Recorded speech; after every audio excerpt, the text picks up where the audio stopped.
C'est un médiateur, tu vas pas le droit de faire ça. Ouais, c'est traumatisant de subir ça. Clairement, ce jour-là, j'ai cru que j'allais mourir en fait.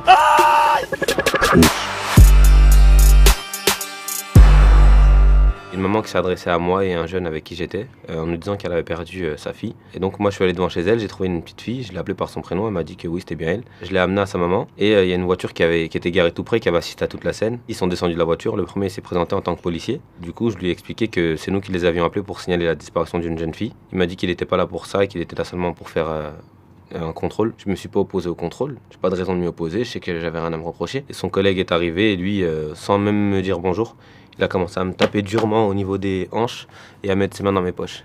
Et du coup, je lui ai demandé s'il pouvait être discret parce que je travaille sur la ville en tant que médiateur. Je voulais pas être vu dans cette position par les jeunes qui étaient pas très loin. Du coup, il a décidé de me mettre au sol. Et son collègue qui était venu avec le sourire, il a commencé par m'écraser la tête. Allez, filme. Ouais, quoi? De ma tête, il est passé à ma gorge, à mon torse, à mon ventre. Et ensuite, j'ai senti une pression entre mes jambes. J'ai su qu'il faisait exprès, ce qui fait que j'ai hurlé de douleur. Il travaille à la ville, c'est un agent de prévention, c'est un médiateur. Tu vas pas le droit de faire ça. Moi, je comprenais pas pourquoi, ce qui fait que j'étais en panique. Ils sont complètement barres. La clé de voiture, il s'en sert comme d'un poignard et il me l'enfonce ici. Tu vas me tuer. Je lui disais, monsieur, s'il vous plaît, je le suppliais de m'écouter. On voit bien son épaule qui se contracte au moment où il appuie sur mes parties intimes. Aïe, mes couilles. Aïe.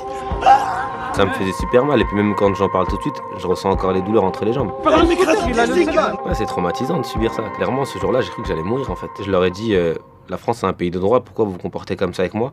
Ils m'ont dit, arrête de parler comme ça te va pas. T'as de la chance qu'il faisait jour, s'il faisait nuit, on t'aurait fait pire. Une fois au commissariat, le policier qui nous accueille, je lui dis, monsieur, c'est grave ce qui s'est passé.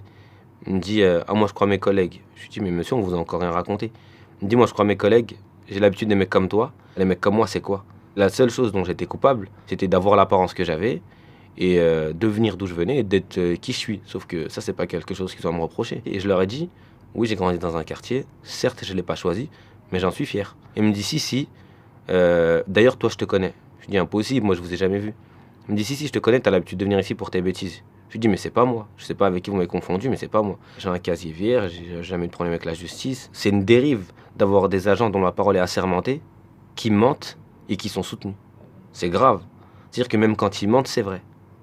Et du coup, ça détruit des gens, ça. Sur le plan professionnel, j'ai arrêté le travail de médiation. Ce que j'ai subi, c'est un syndrome de stress post-traumatique, ce qui fait que je développe des réflexes où j'essaie de les esquiver. Mais en soi, j'ai même pas à les esquiver. Vous imaginez si on doit esquiver la police? Ça veut dire quoi?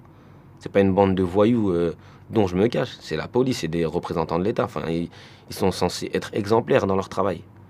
Maintenant, c'est des êtres humains. Comme tout le monde, ils font des erreurs, c'est censé entraîner des sanctions. Sinon, c'est la porte ouverte à tout le monde se permet de faire tout et n'importe quoi. Et le vivre ensemble, il est fichu. Et j'ai déposé plainte. À ce jour, j'ai toujours pas eu de retour. Ils sont en train de travailler, ils ont été inquiétés en rien du tout. Si on dit rien, c'est qu'on accepte. Et ça, c'est inconcevable. Non, j'accepte pas. Et puis en espérant que ça incite aussi d'autres personnes à le faire savoir, parce que sinon c'est leur laisser le champ libre pour qu'ils puissent le faire à n'importe qui. Par exemple, Adama Traoré qui est décédé, Gaël Camara qui est décédé, il n'y a pas longtemps Ibrahim Abba qui est décédé, il y a des Bouna qui sont décédés il y a quelques années. J'ai même pas envie d'en oublier. Et il y en a tellement que c'est impossible de tous les citer. On a le droit à la dignité, on a le droit au respect, j'ai pas demandé un passe-droit, juste à vivre, on a le droit de vivre.